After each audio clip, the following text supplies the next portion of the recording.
Life, in many ways, is like an unfinished book. We write our own stories within in its empty pages, and most of the time, we don't even know it. After you're born, especially in my case, to a middle class family, your childhood must have been a pretty eventful one. Most probably pampered by your family until you get to your teenage years.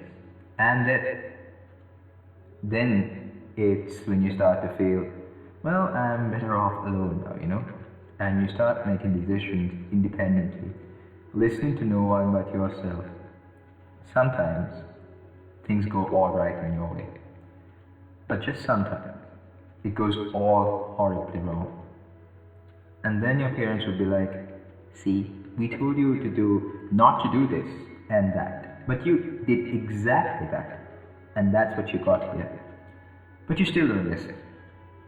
You don't want to accept that they are right. And let me tell you, the chance that your parents are right is more than 80%. Being a rebel will be the solution, you think, and you start even acting even more stubborn than before.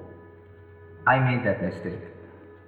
Getting into a local faculty in a local university was my dream, and I screwed it up by overthinking about the whole thing. And I couldn't concentrate at the right moment, and as a result, my parents had to pay for my mistakes by enrolling me in a foreign university. The first time I woke up in a foreign country, it was a great feeling, independent than ever before. But I also knew it was a great responsibility. It was medicine I had chosen to do, so it was a tough one. I started studying seriously, but the moment my feet hit failure, the overthinking would set in, and I caught myself in a spiral. The first year was a roller coaster, where I hit both the depressive and the ecstatic ends of the emotional scale. The second year was a tough one too, but enough about the academic side. Emotionally, the recent 4 years, to be more accurate, was a bumpy, tough ride for me. But at the same time, I would also say it was a great learning curve. Getting up in the morning to go for lectures, then surviving the whole day, running around from lecture hall to practical room, back and forth, was and still is a challenge for me. But I still prod on, never giving up. There are dark days, I admit, more than ever. Still, I always hope the better days are on the way. And that hope inside, my heart, keeps me alive every day and opens my heart, my eyes to each day, sometimes painfully and sometimes with joy. Whatever happens, you should know that the clock keeps ticking. The world will still keep revolving. Carpe diem, they say. You have to live the moment. So you look around for someone to share your pain, someone to share your sorrow with, but you find no one. And you look into the mirror and find that it's just you. If there is one thing I've learned being by myself, it is that you have to be secure with yourself and love yourself dearly, above all others. I'm not asking you to be selfish, but a little self-appreciation and self-care could go a long way in making yourself unassailable. As a young adolescent male boy, you have that need for attention, the need to be loved by someone. You look around yourself and you see these beautiful girls hanging out with guys who don't seem compatible with them at all. And you think to yourself, well, if they can do it, why can't I? And then chasing hot chicks becomes a hobby. But at the end of the day, when a hot chick does not reply to your text, you're just frustrated and pissed off at yourself for even trying to do that. So to take off your mind of the everyday drama, you find some time to walk around, exploring your surroundings by yourself. There's a certain calm that takes over you. I've experienced it. And when you have a spirited conversation with yourself, little by little, You find out deep secrets about you. Some stuff that on a normal day you'd have been too busy to notice. As I've already mentioned before, a young guy always has the need for attention.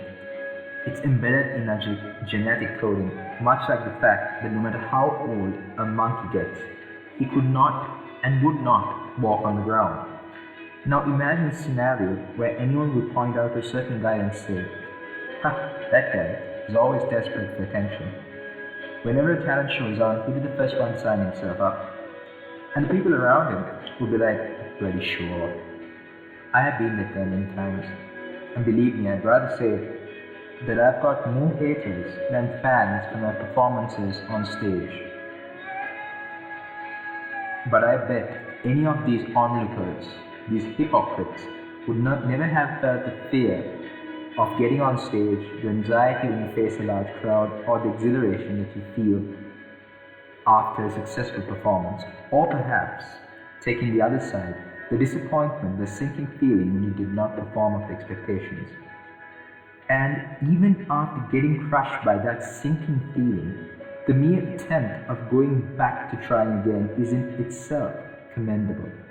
And let me tell you this, succeeding after getting failed repeatedly at something, that is a totally different feeling. Because I've been there too. And literally, that feeling you get, it's like being on the top of the world.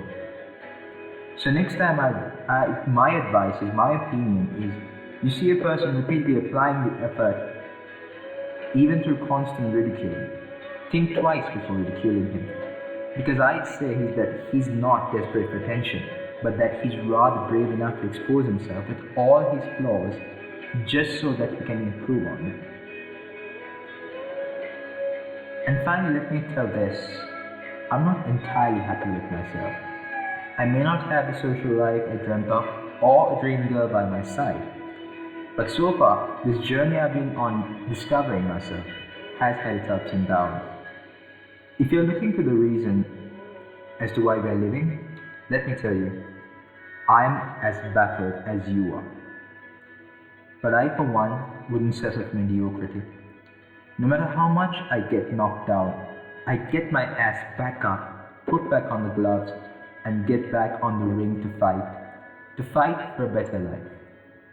Steve Jobs, the legendary founder of Apple, once said, "Stay hungry and stay foolish."